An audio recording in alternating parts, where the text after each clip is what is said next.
This podcast is supported by listeners like you. We're grateful for your tax-deductible donation at newthoughtphilly.org or the link in the episode description. A practical prayer is a prayer that works. These discussions between Reverend Bill Marchioni and Carol Lawrence dive into the details of how it works and how to work it. Reverend Bill is a New Thought minister and the author of Practical Prayer for Real Results. Your new life begins with a new thought.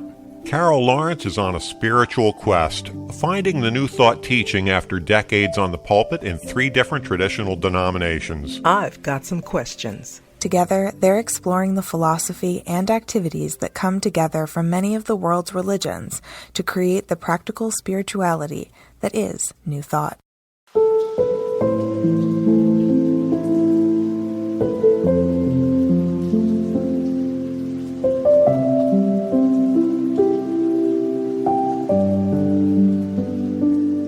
Welcome to the Practical Prayer Podcast. I'm Carol, here with Reverend Dr. Bill Marchioni. We are here for the first podcast of the new year to see what is unfolding. And you're taking us to one of the topics that has been left over from previous months, years, and so forth.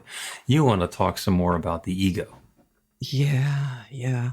And as I said, I didn't think it was like one of the rah-rah things that you would think about starting the new year off in this just really positive, let's go thing. But the ego is so critically important to our, and I'm going to use the word success because I don't have a better word at the moment, but our success in doing almost everything. I mean, if you can look at it another way, it could squash everything. So, I think it's really worth giving it a thought at the beginning of the year so that, you give yourself a little bit of a chance, a heads up. Yeah. Because, and I always like to say, I don't think you can get rid of the ego. I think you can control it, much like a pet.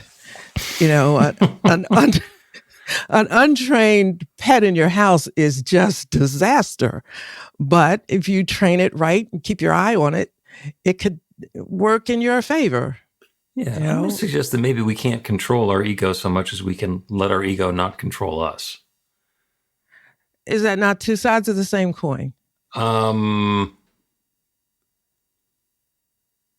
use the example of the mind chatter, the monkey chatter in my mind, the committee that's sometimes gets incessant and they're going and doing what they're doing. Controlling the ego, controlling that chatter is about getting them to stop talking and to talk about what I want them to talk about. And letting go of control of the ego is saying, you guys can be having this conversation, it has nothing to do with me, and I'm just going to stop paying attention. And it's not making the voices stop, it's making my active engagement and participation and belief that they're important stop. So I think it's very similar, but the feeling is different. And letting go of control of the ego, or letting go of the effects of the ego, feels like it's easier. Okay, because I don't have to win. I'm still working with the idea of the pet, because the pet is still there, and every pet I've had, right? I'm the dog person. Yes, you they are. Still try to sneak up a little bit, and so it never stops.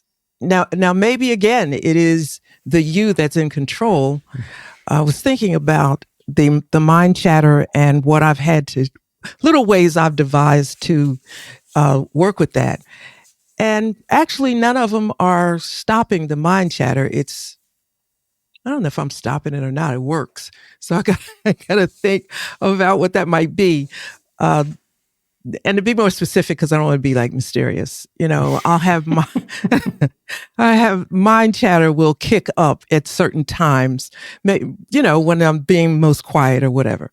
So what I do is I make sure I have an audiobook playing. So because I know I'm going to focus on that and the mind chatter subsides. But does that mean the mind chatter subsides or that I just refocused my attention? But for me, it works like a charm. So Yeah. I keep an extra phone in my pocket. See, and the opposite is true of me. I can be listening to a talk or a lecture or an audiobook or something like that, and the mind chatter comes in, and that's all I'm paying attention to. Really? It does not get drowned out. It needs to be. I need to consciously focus on something else. So different strokes for different folks. So, and you found a way of dealing with it. That's great. Mm-hmm. That is wonderful. Now, it doesn't mean that I don't have mind chatter. You know, I got to make sure, like in the car, I always have CDs queued up and things like that. So I haven't conquered this thing, right? But I have a way of working with it. And I know ahead of time, that little rascal, if I don't do something, if I let it off the leash. Yep. But actually, it's, so yeah, it's different. Yeah. But we're all different, right? So you figure out a way to work with it. That's true. You remember the old days when you had headphones that you had to plug in, and the radio or the computer or the phone is making the noise that's making you plug the headphones in, and it switches over to the headphones, and you're listening through the headphones. Mm-hmm. Well, if you unplug the headphones, then it's like back out in the room again. But if you leave the headphones plugged in and just take them out, then the conversation is going on. It doesn't have anything to do with you anymore. Yeah. Yeah. And I say back in the good old days because now AirPods will know when you've taken them out. Yes. And I got my new one. You got yours? Yeah. I got a pair that only works on the phone, and this one works. I said, I don't care if I had to get 10 pair. They're going to work. If it works for other people, they're going to work for me.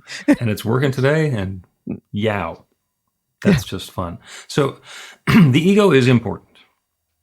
And the ego gets a really bad rap, especially in spiritual circles, that our ego is controlling us and our ego wants all of these base things, and our ego is selfish and jealous and all those other things that our ego is. Our ego is our understanding and awareness of who we are. And that can be a good thing or not a good thing.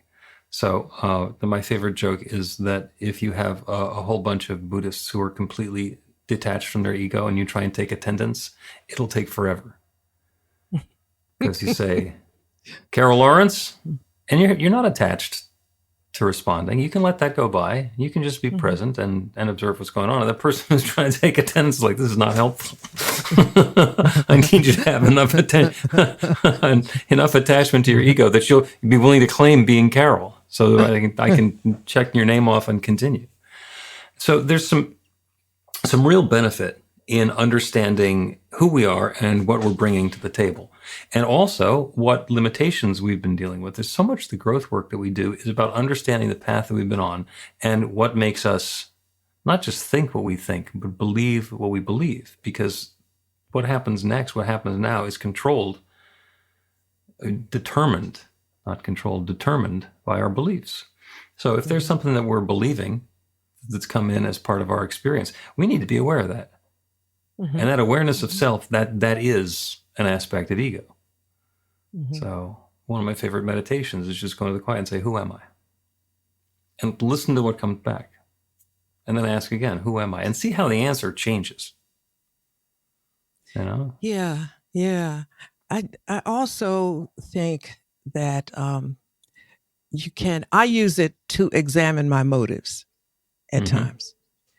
And I used to think that I didn't have an ego, but that it was no problem. This is no problem at all. This was back when you were a card-carrying control freak? Well, actually, yeah, but here's the difference. I didn't think that I had a problem with it because I had not been challenged in a way that would disturb my ego. Gotcha. Do you know what I mean? Yep. And yeah, so therefore I didn't think that I had it or that it was, it was just there. But I got a couple glimpses of it, enough to make me say, okay, it's not like you're a bad person, but you want to check this. Like this might be something you want to keep an eye on. And I was going to make a phone call a couple of weeks ago, and I stopped myself. I said, now, why are you calling this person? Why exactly are you calling this person? Oh, because they're going to call me, and we said we were going to talk, so I may as well just do it. And I could hear myself talking to myself, right? Really? Is that why you want to do it? Like, that person always calls you. They're going to call you. Why do you want to call this person now? Oh, because I'm excited to tell. Oh, you're excited. Okay.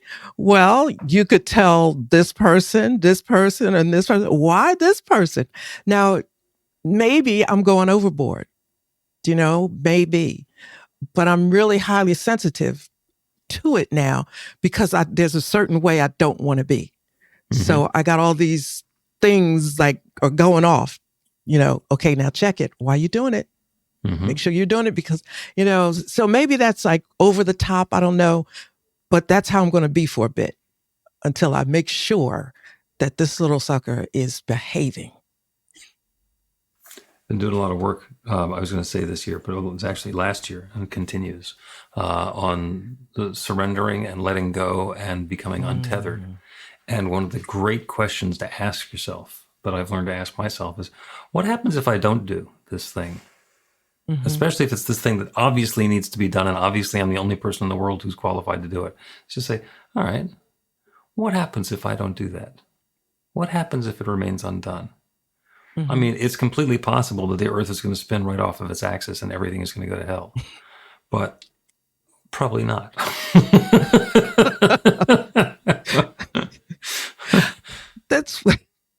I used to use that a lot when I was in pastoring. I don't know that I was aware, as you are, that it's ego I was talking to. I don't know that I was aware of that. I just thought, you don't have to do everything. It's not going to collapse. There are other qualified people.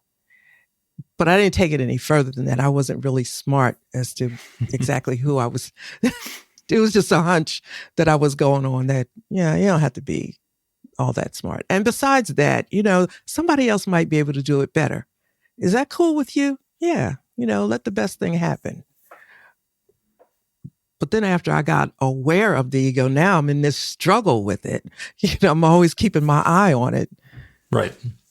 To find out if it's your ego that's trying to prove that it still needs a job. No, what would you do without me? Well, and the ego can get you into situations that you really don't belong in, right? Yep. Because I'm not going to leave the becauses are to everybody else, but I watch for things like that.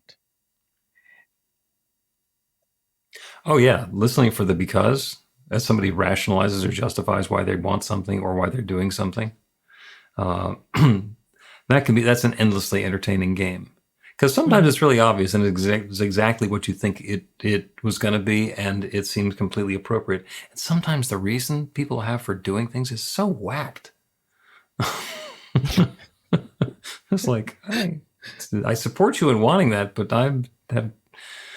there's some issues in the way we're going to go about it, or what we think it means.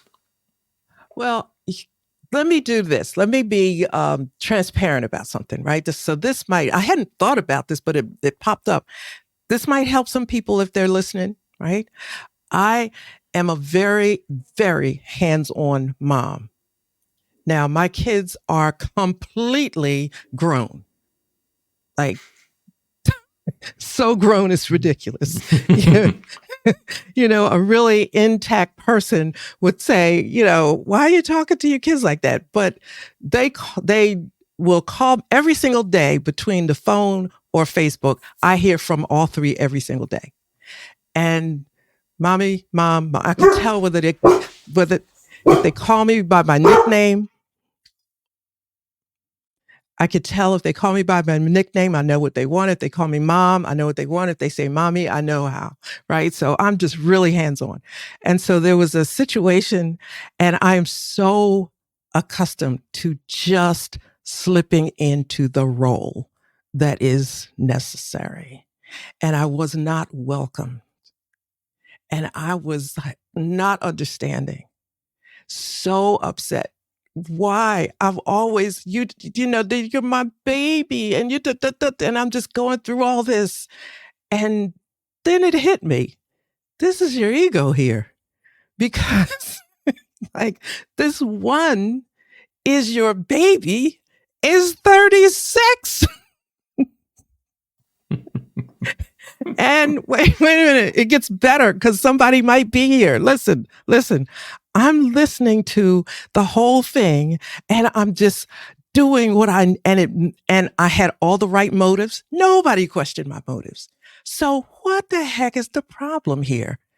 The problem is the last time I really looked at the person as a person, they were like 24, 25. And when they left, I didn't change my view. They were still that baby, right? Even though they weren't a baby then. And I'm thinking, okay, the problem, now listen to this. You listening? I am listening. Okay. The problem that they had at 36 is a problem that I had at 24. So what I needed from my mom at 24 was not what they need at 36. I never made the connection. So I'm thinking, I'm pretty smart. Why couldn't I make the connection? I'm all upset because I can't. It was my ego that wanted me to be able to solve and fix. That's all it was. And you were too close to it to be able to see what the issue actually was. Can't possibly be me. They must need something from me. I'm just doing the best that I can because here I end. It's like, wait a second, I'm acting the way my mom did. I'm doing what she was doing for me at an earlier time, and it's wonderful, maybe, but it's not necessary now. Well, check this out. It's worse than you said. Than that. It was what I wanted from my mom at the early 20s that she did not give me. So I am never going to do that to mine. But they don't need the same thing because, I prepared them in a different way. And what I'm standing here, if you could just imagine, I'm standing like, what did I do wrong? I'm doing everything right. What? And it was just that one little thing. The person is not 24. They can handle this. This is not like the end of the road to you at 24. It was at 36. It's not a and walk they may in the or may park, not have needed it when they were 24. Maybe not. Maybe not. But, look, and that was really, really hard. But I shared that story because I say it was my ego that was getting in the way.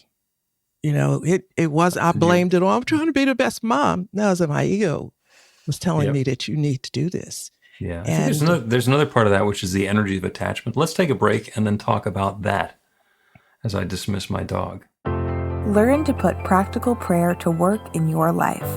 The steps are simple to learn and let you begin to get real results to create the life of your dreams immediately.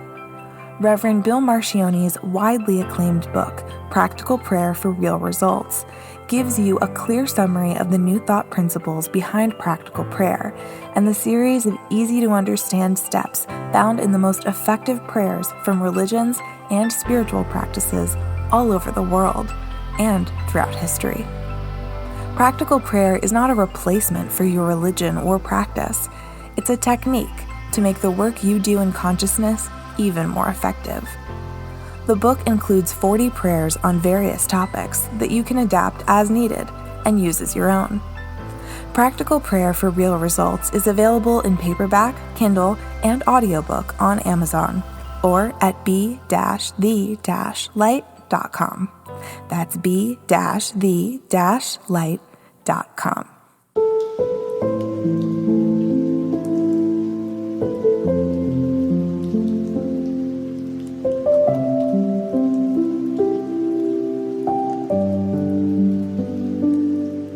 Welcome back to the Practical Prayer Podcast. I'm Carol, here with Reverend Dr. Bill Marcioni. We are having such a fabulous conversation about ego, getting a grip on the ego, letting go of the grip that the ego has on us.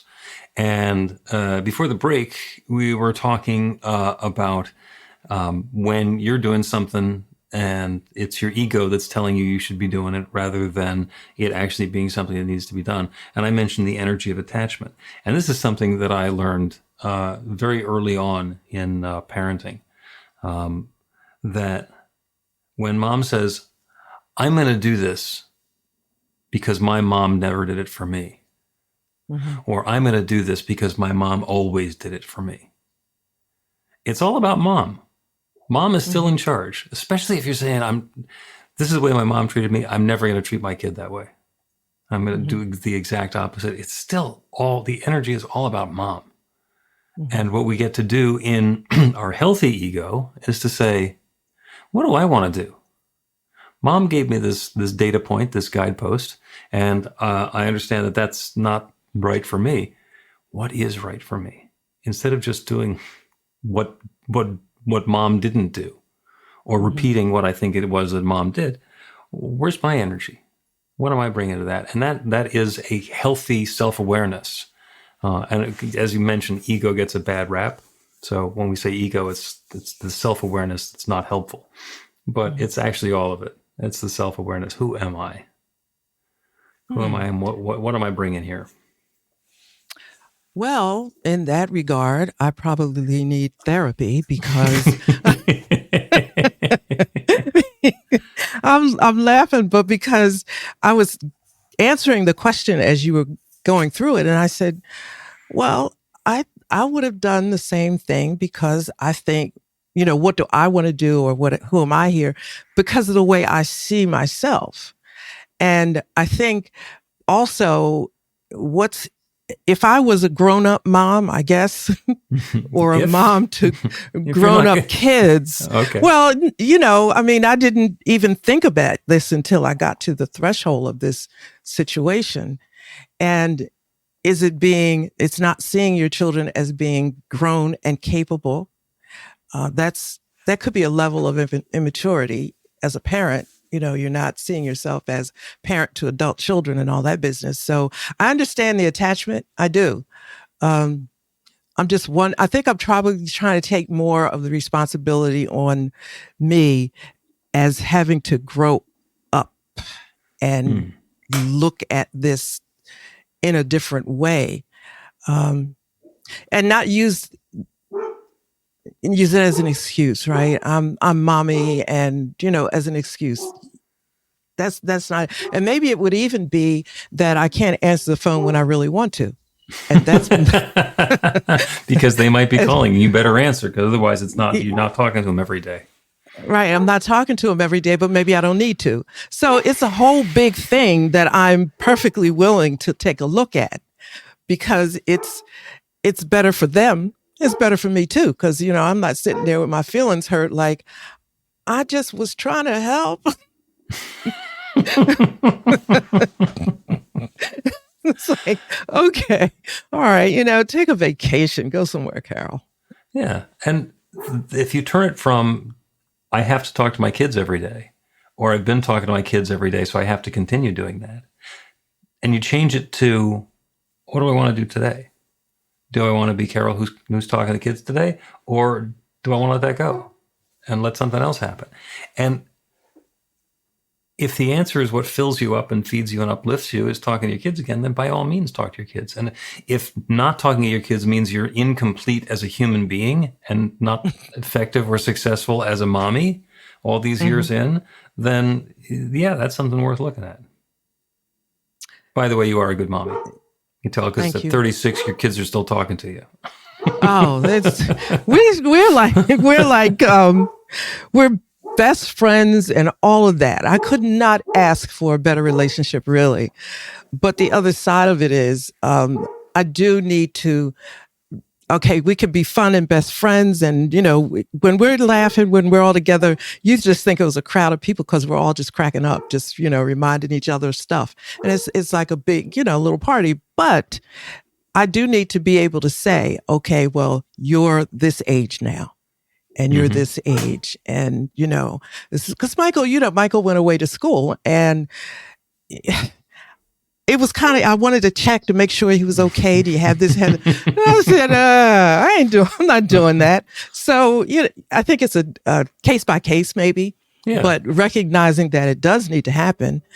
And I don't know that it's automatic though. So I'm just saying that for every mom out there. It applies for every dad out there as well. Yeah. At some point, we have to let go of the idea that we need to be there to run behind the two-wheeler when we take the training wheels off of it.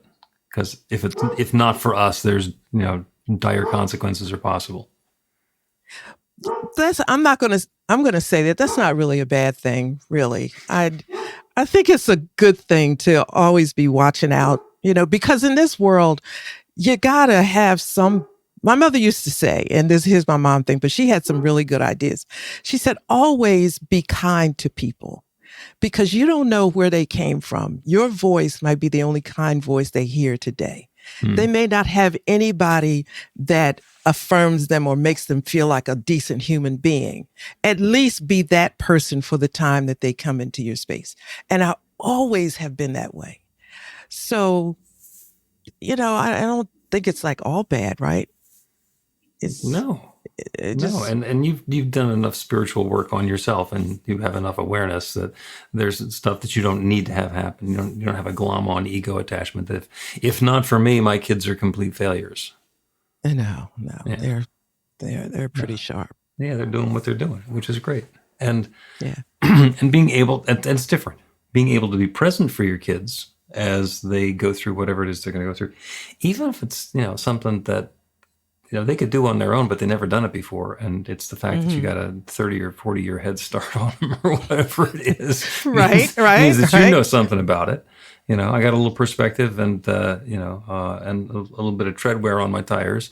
So I can share the benefit of my experience. Experience, by the way, is that which lets you recognize a mistake as it's being made again. And I so appreciate what you're saying. I'm trying to, and maybe everybody comes to this, whether you're a parent or not, you have to allow mistakes, because you can buffer and then the person is weak because you're always running interference. And I don't want that. I don't want that. So it's trying to figure out the balance. But then there's that egos coming in saying, well, this because you've experienced it. So you should say, sometimes you've experienced it, and you don't need to say it.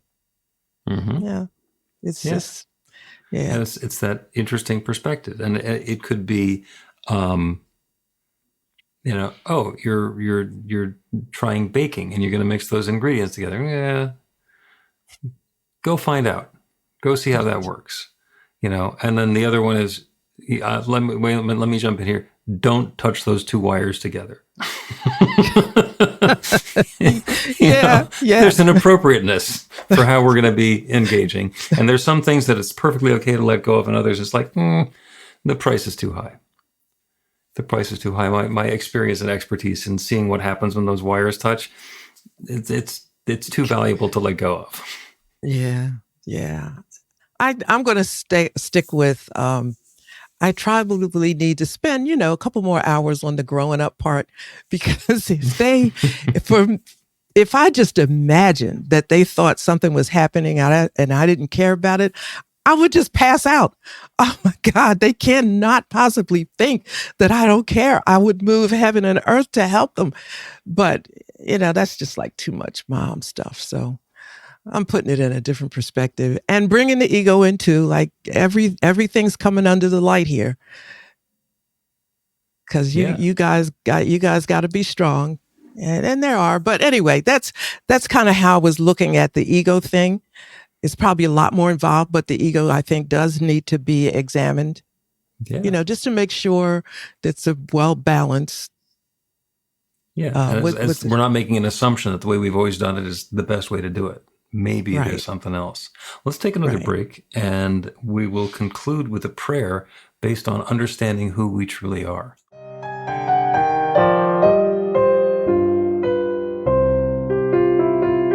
It's Reverend Bill letting you know that the Practical Prayer for Real Results class is now available on demand. That's right, you can take it at your own pace, anytime you want. All of the information is at BeTheLight.com. That's B-the-light.com. You know where to find that stuff. The class is 5 lessons, broken down into 18 modules, and you can take them at whatever pace is comfortable for you. As you work through the process, it starts out with the theory, goes into the practice, there are experiential activities and exercises, and at the end of the program, you will wind up with an understanding of how practical prayer works, and a practical prayer for yourself that will work to create transformation in your life. And as you know, it works for everything. Take a look at the class online at BeTheLight.com. There's a sample lesson so you can see how the class is going to work for you, and then dive in. The great news is it's on sale now. You can register and save $20 off of the regular price. I'm looking forward to seeing you in class.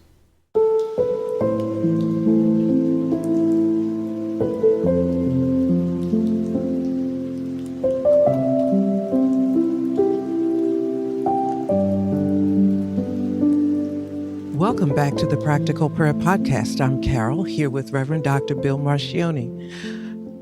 Did we have an outage just now? An outage? Yeah, did it stop? Because it just freeze to me. My thing didn't stop. My thing is continuing to go along just fine. You have the internet that's driven by the hamster wheels over there near the beach. So that's who knows? Okay. Who knows what that's about? We've been having a wonderful conversation, though, about ego and letting go of the control that the ego has over us, and getting a grip or loosening the grip, whatever is going to serve us best. And as I promised, we're going to do a prayer about being present with our ego, understanding our ego, and embracing our ego. And it takes the form of a meditative prayer, which lets us deepen into a single question. So as is comfortable and safe to do so, go ahead and close your eyes. Allow yourself to become aware of that one divine power and presence, that one infinite love that unfolds and shares and reveals and expresses itself as every facet of creation. Everything is that one taking individual and personal form. That everything includes everyone, everywhere, everything, every place, every planet, every person, everything. And that includes me.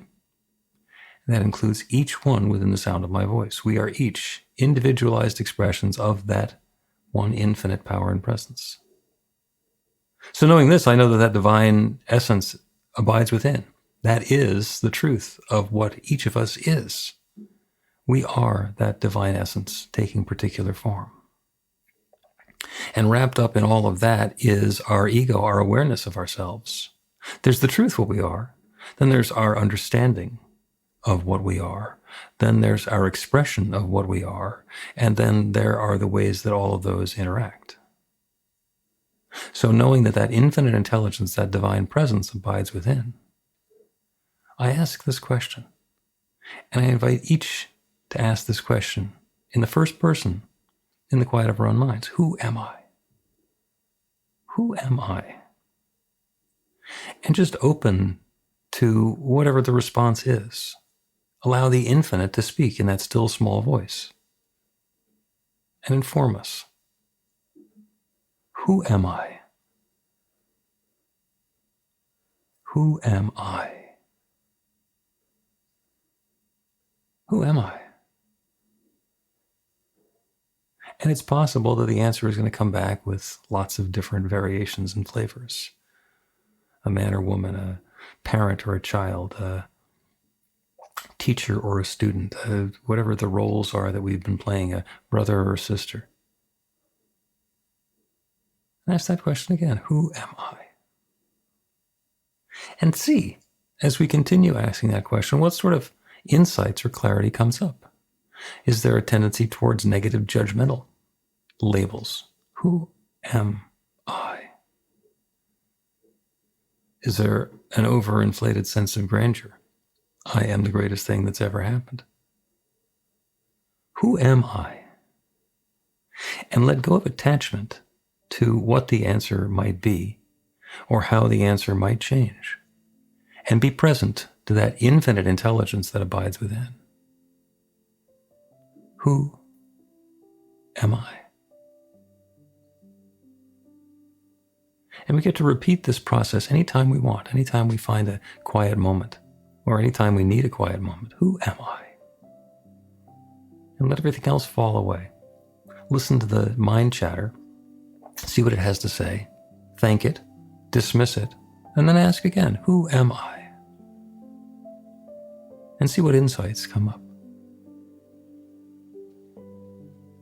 And join me in knowing that behind all of the answers, behind all of the new understandings and nuance, there is one infinite truth.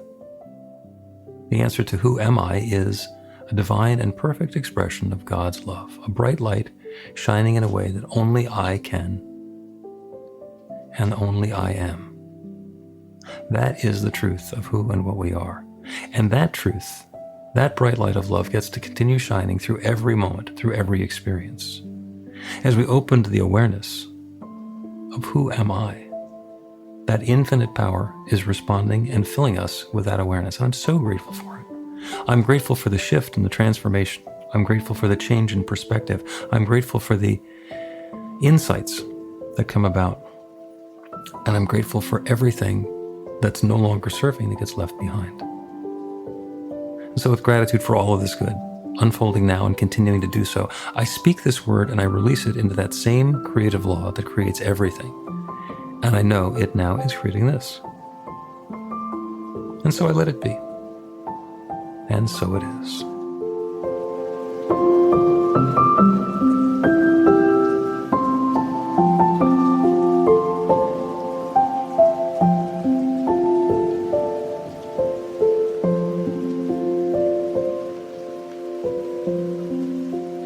The Practical Prayer Podcast with Reverend Bill Marcioni and Carol Lawrence is a production of BeTheLight.com, be-the-light.com, where you can find more information about practical prayer for real results. Our theme is by Music of Wisdom. You can learn about the spiritual community of New Thought Philadelphia with daily guided meditations, Weekly celebrations of spirit, and Reverend Bill's classes in practical spirituality at newthoughtphilly.org.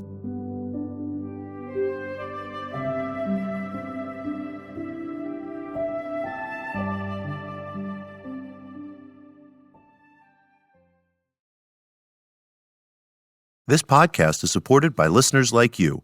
We're grateful for your tax-deductible donation at newthoughtphilly.org or the link in the episode description.